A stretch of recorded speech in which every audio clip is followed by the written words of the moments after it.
मोहम्मदी खुरासान अभियान। तो खुरासान जो था मध्य एशिया में था। यहाँ का जो शासक था अबू सईद था, जो कि अयोग्य था, दुर्बल था, कमजोर शासक था। वहां से कुछ जो उसके थे सरदार भागकर इस मोहम्मद बिन तुगलक के दरबार में आकर रहने लगे थे और उन्होंने मोहम्मद बिन तुगलक को उकसाया कि हमारे शासक की स्थिति काफी खराब है, क्यों ना हम वहां पर आक्रमण करें। तो सुल्तान ने क्या किया, उनके कहे अनुसार उसने एक विशाल सेना तैयार करवा ली। 3,70,000 सैनिकों की एक विशाल सेना तैयार करवाई। मोहम्मद बिन तुगलक ने क्या किया, इन सैनिकों को राज्य की ओर से नगद वेतन भी प्रदान कर दिया गया। पूरी सैनिक तैयारियां हो चुकी थी। अचानक क्या हुआ, परिस्थितियां बदल गई और मध्य एशिया के शासक जो खुरासान का जो शासक था उसने अपनी स्थिति क्या कर ली, काफी मजबूत कर ली थी। तो ये बात जब मोहम्मद बिन तुगलक को पता चली तो उसे क्या करना पड़ा, अपनी यह महत्वपूर्ण योजना को भी त्यागना पड़ा, क्योंकि वो जान चुका था कि खुरासान में सैनिक अभियान करना इतना आसान नहीं है जितना कि वो समझ रहा है। अतः सुल्तान को अपनी यह महत्वपूर्ण योजना का भी त्याग करना पड़ा, क्योंकि जो रास्ता था सुल्तान के समय में, जो ये रास्ता था सैनिक अभियान करने जा रहा था, वो काफी बर्फीला था और पर्वतीय भागों को पार करना इतना आसान नहीं था। दूसरी बात, खुरासान के शासक ने अपनी स्थिति काफी मजबूत कर ली थी। तो यही कारण है कि खुरासान अभियान की योजना सुल्तान को त्यागनी पड़ी और इस प्रकार यह महत्वपूर्ण योजना भी असफल हो गई, जबकि एडवांस वेतन दे दिया गया था सैनिकों को। तो इस प्रकार राजकोष पर काफी भार पड़ा और धीरे धीरे अब राजकोष क्या होता जा रहा था, खाली होता जा रहा था। प्रांतों के विभिन्न भागों में अब विद्रोह की घटनाएं होने लगी थी। नेक्स्ट है कराजल अभियान। यह भी मोहम्मद बिन तुगलक का एक प्रमुख अभियान माना जाता है, क्योंकि कराजल के जो शासक थे तो वो क्या करते थे, सल्तनत के विरोधियों को शरण दिया करते थे। अतः सुल्तान ने क्या किया, कराजल पर अभियान करने का उसने क्या कर लिया, निश्चय कर लिया था। तो इस प्रकार मोहम्मद बिन तुगलक ने खुसरो मलिक के नेतृत्व में एक विशाल सेना कराजल पर आक्रमण करने के लिए भेजी। मुस्लिम सेना की इस युद्ध में विजयी हुई और कराजल के हिंदू राजा ने क्या किया, वार्षिक कर चुकाने का वचन दे दिया। अब खुसरो मलिक की महत्वाकांक्षा बढ़ गई और उसने तिब्बत की ओर बढ़ना शुरू कर दिया, जहां वर्षा और अन्य समस्याओं के कारण उसकी सारी सेना नष्ट हो गई। विद्वानों के अनुसार ऐसा माना जाता है कि केवल 3 सैनिक ही जीवित बचे थे। इससे सुल्तान की प्रतिष्ठा को भारी आघात पहुंचा। तो स्पष्ट है कि 1325 ईस्वी में मोहम्मद बिन तुगलक का राज्यारोहण हुआ था। मोहम्मद बिन तुगलक के समय में साम्राज्य का अत्यधिक विस्तार भी हुआ था। इतना अधिक साम्राज्य विस्तार किसी भी सुल्तान के समय में नहीं हुआ होगा। मोहम्मद बिन तुगलक एक शिक्षित और पढ़ा लिखा व्यक्ति था। मध्यकालीन भारतीय इतिहास में सबसे अधिक शिक्षित व्यक्ति इसी को ही माना जाता था। तो इस प्रकार कराजल का जो अभियान है वो असफल रहा था मोहम्मद बिन तुगलक का। तो इस प्रकार इन योजनाओं की असफलता के कारण साम्राज्य के विभिन्न भागों में विद्रोह उठ खड़े हुए थे और साम्राज्य की जो नींव थी वो उस समय हिल गई थी और तुगलक वंश के उस समय तुगलक वंश को काफी समस्याओं का सामना भी करना पड़ा था। तो इस प्रकार कराजल अभियान उसका अंतिम सैनिक अभियान था। तो इस प्रकार अब हम जानकारी प्राप्त करेंगे कि मोहम्मद बिन तुगलक की जो योजनाएं असफल हुई थी उसके पीछे मुख्य कारण क्या थे। हालांकि मोहम्मद बिन तुगलक ने जिन योजनाओं को निर्मित किया था वो उसने प्रजा हित को ध्यान में रखते हुए ही किया था।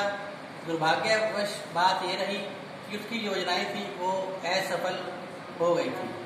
तो इसके पीछे जो कारण माने गए हैं उसकी योजनाओं की असफलता के, पहला कारण था हठी और उतावला।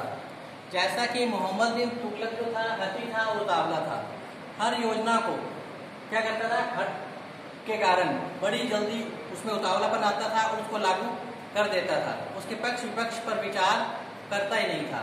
यही कारण है कि उसकी योजनाएं क्या होने लगी, असफल होने लगी, क्योंकि उसके अधिकारियों का सहयोग उसे नहीं मिला। प्रजा ने भी उसका कोई सहयोग पूरा नहीं किया था। दूसरी बात, उग्र और क्रोधी। जो मोहम्मद बिन तुगलक था वो उग्र था और क्रोधी स्वभाव का था। छोटी छोटी बातों को लेकर उस पर क्रोध आ जाता था और फिर वो क्या करता था, व्यक्तियों को दंड देने में संकोच नहीं करता था, छोटे छोटे अपराधों पर भी कठोर दंड दे दिया करता था। इससे प्रजा में असंतोष फैला हुआ था, अतः प्रजा ने भी उसकी योजनाओं में सहयोग नहीं दिया। फिर धैर्य, संयम और दूरदर्शिता का अभाव होना। तो मोहम्मद बिन तुगलक में धैर्य, संयम और दूरदर्शिता का अभाव था। यही कारण है कि उसकी योजनाएं क्या हो गई, असफल। क्योंकि अगर उसमें धैर्य, संयम होता तो हर योजना को अच्छी तरह से विचार विमर्श करता, अपने योग्य सलाहकारों से सलाह लेता और फिर उसको लागू करने का साहस दिखाता। और दूरदर्शिता उसमें थी नहीं। अगर वो दूरदर्शी व्यक्ति होता तो पूरा सारा अभियान करने से पूर्व ही वो अपने सैनिकों को वेतन न दे चुका होता, बल्कि पहले परिस्थितियों को पता लगाता कि मध्य एशिया की परिस्थिति इस समय कैसी है, वहाँ के शासक ने अपनी परिस्थिति को कितना मजबूत कर लिया है। तो धैर्य, संयम और दूरदर्शिता का उसमें अभाव ही रहा था। तो यही कारण है कि उसकी योजनाएं असफल होने लगी थी। नेक्स्ट है मानव चरित्र का पाठी न होना। तो मोहम्मद बिन जो तुगलक था वो मानव चरित्र का पाठी नहीं था, क्योंकि इसके पास जो कर्मचारी वर्ग रहते थे वो चाटुकर प्रवृत्ति के लोग थे और इसको सही सलाह देते नहीं थे। जो योग्य थे उनको ये अपने दरबार में रख नहीं पाता था। तो मानव चरित्र का पाठी न होने के कारण योग्य व्यक्तियों को राज्य में महत्वपूर्ण पदों पर नियुक्ति नहीं मिल पा रही थी। इसके कारण उसको सही दिशा में ले जाने वाला कोई व्यक्ति था ही नहीं। तो यही कारण है कि उसकी योजनाएं असफल होने लगी थी। फिर नेक्स्ट है योजनाओं का समय से आगे होना। इसकी योजनाओं की असफलता का मुख्य कारण था कि मोहम्मद बिन तुगलक की जो योजनाएं थी वो समय से काफी आगे थी। इनको कम से कम 50 से 100 साल बाद इन योजनाओं को लागू किया जाने था। तो जबकि इसने समय से पूर्व इन योजनाओं को लागू कर दिया, प्रजा इन योजनाओं को सही ढंग से समझने में असमर्थ रही।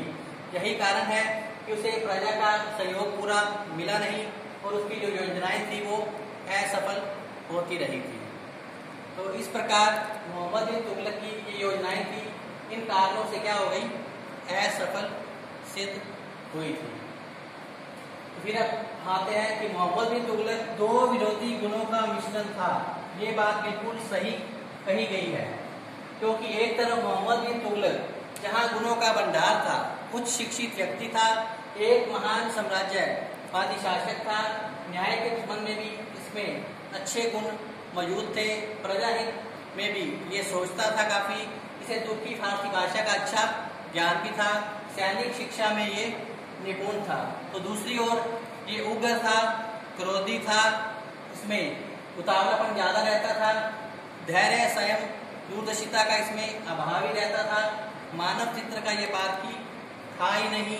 ये छोटे छोटे अपराधों के लिए कठोर दंड दे दिया करता था। यही कारण है कि इसे रक्त पिपासु के नाम से भी शासक को जाना गया था।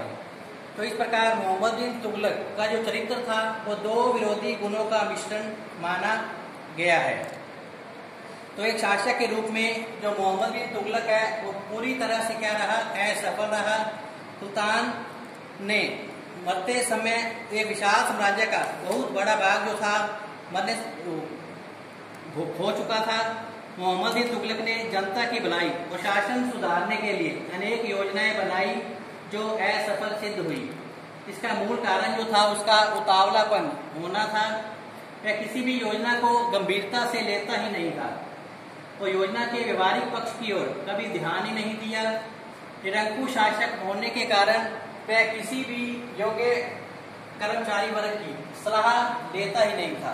अगर सलाह कोई देता भी था तो वो उनकी सलाह मानता भी नहीं था। तो यही कारण है कि उसको अपनी योजनाओं में असफलता का मुंह देखना पड़ा था।